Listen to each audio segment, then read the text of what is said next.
Let me tell you a story.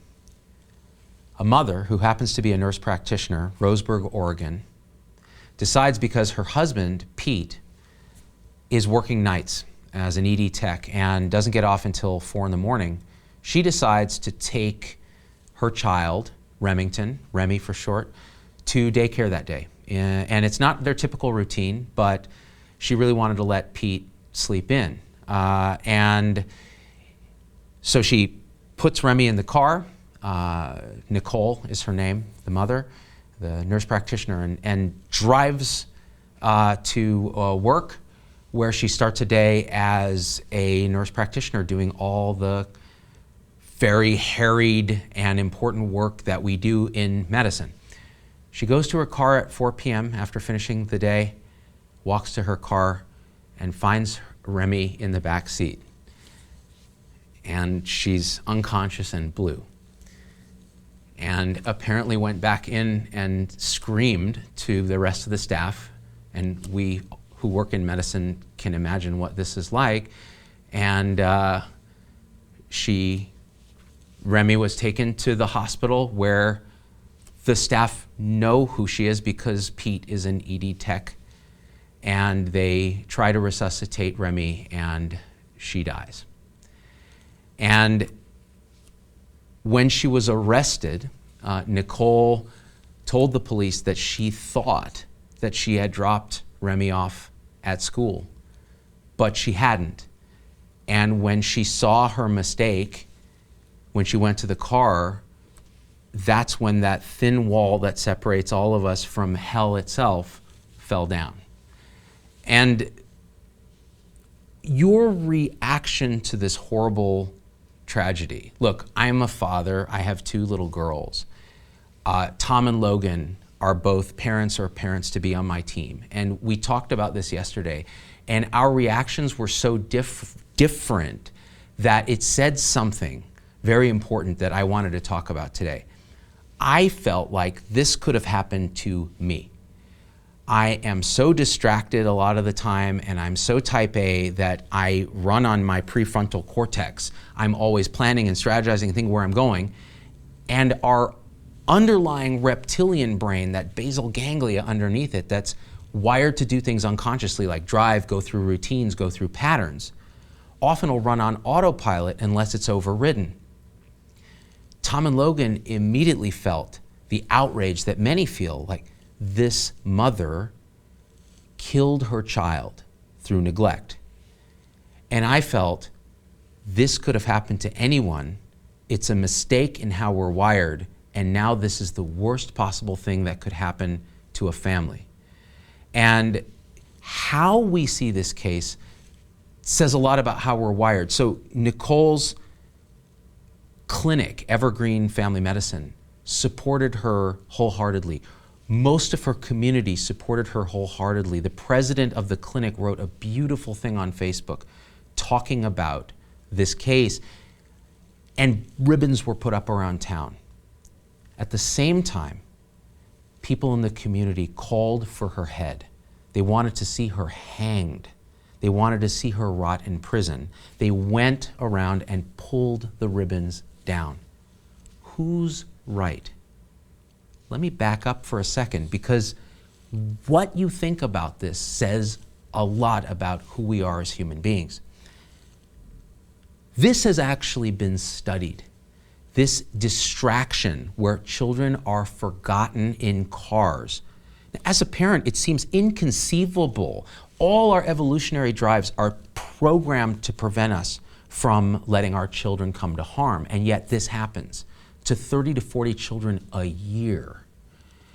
And it's been looked at. Who does it happen to? Is it the drug-addicted, mother who's abusive? Is it the abusive father who's an alcoholic? It's professionals, it's dentists, it's pediatricians, it's rocket scientists, it's blue-collar truck drivers, it's men, it's women. It happens to all of us. How? What is going on? Well, it turns out this was entirely rare. It almost unheard of decades ago. And then something changed. We required that children sit, instead of in the front seat next to their parents, in the back, in a car seat. And not only that, but we said infants of a certain age, toddlers, that car seat should face backwards, away from the parents for maximal safety in the event of a collision. This was a compassionate decision based on science to protect the most children. But what it did was it allowed the way we are wired as humans to fall into a problem where a flaw in that wiring can be exploited if all the mistakes line up at once, like pieces of Swiss cheese where all the holes line up. And let's talk about Nicole. How did those holes line up? Nicole is a nurse practitioner. She's, by all accounts, a wonderful clinician and a wonderful mother. And if you look at how she works, like many of us in healthcare, she's probably a type A who's very planned out, whose prefrontal cortex that does our strategizing and our planning and our conscious awareness tends to really be in control. What happened this day? She was tired. There was a change in routine. Normally Pete maybe takes her to the daycare, takes Remy to the daycare. On top of that, she probably had a very busy day scheduled and was running through in her prefrontal cortex all the things that could have happened that day that she needs to plan for as a nurse practitioner. Remy probably fell asleep and wasn't making noise in the car. There wasn't crying, there wasn't laughing, there was just silence in a back-facing car seat. Well, what happens? The reptilian basal ganglia that evolved hundreds of millions of years ago, we share with lizards, took over because her frontal cortex was busy and fatigued and automatically drove her to the clinic on autopilot. We've all been there. If you tell me you've never driven on autopilot, you are lying to me. So she ends up at the clinic. All the Swiss cheese holes line up. Remy doesn't make a peep. She's never reminded there's a child in the car. Consciousness never overrides the pattern behavior. She goes in, does her job, comes back to find the unthinkable. Now, when you look at the actual people who've had this happen, these stories tend to align. These are not people who are intentionally neglecting their children. They are not bad parents. They are not stupid. They are wired in a certain way, and when all the factors align to take advantage of the flaw in that wiring, tragedy can happen. Now, is it normal for us to feel outrage? Yes. Is it compassionate of us to feel outrage? I've talked a lot on the show about empathy versus compassion. Empathy is feeling someone else's pain. If I feel Nicole's pain as a mother finding her child dead, I'm going to act a certain way. But I can only feel one person's pain at a time. And not only that, but I'll tell you, I wanted to do this show yesterday from my phone at home, and I couldn't do it because I was too emotional about the topic. And why was I so emotional? Because I felt Nicole's pain. But then I read an article on kidsandcars.org, which you must read, and I will link to, called Fatal Distraction. And it talked about the science behind what was going on. And it also talked about the experience of finding the children in their cars. There was a little girl who they found who had pulled all her hair out before she died. And when you think about that, when you feel that, that's empathy. And look, I can't even hold it together, and I'm trying to teach. How are we going to make rational decisions when we're that emotional? What is compassion? Compassion is understanding the pain of the child and of the mother and feeling love and concern and the desire to alleviate the suffering. So what's the compassionate answer to the fatal distraction that comes from us being wired the way we are? First of all, it's to support Nicole. And that's what I want to do here. I want to support everyone who's lost a child in this way.